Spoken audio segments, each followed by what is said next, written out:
Paris, terre, moins les enquêteurs s'interrogent sur des versements réguliers dont aurait bénéficié l'assassin de 2 jeunes femmes dimanche à Marseille, a-t-on appris mercredi de sources policières.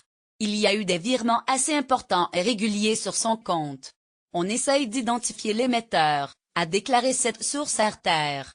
On est en train d'éplucher son compte, ceux de ses parents et de ses proches. Une autre source policière parle d'au moins un virement de plusieurs milliers d'euros.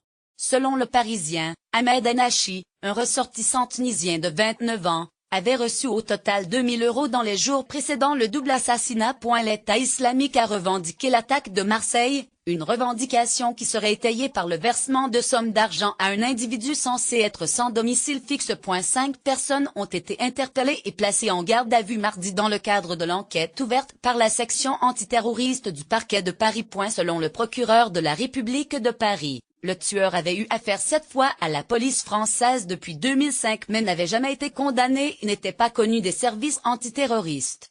Il avait été interpellé pour la dernière fois à Lyon vendredi dernier pour un vol à l'étalage et relâché le lendemain à l'issue d'une garde à vue. Le ministre de l'Intérieur, Gérard Collomb, a saisi l'inspection générale de l'administration afin de déterminer les conditions de cette remise en liberté.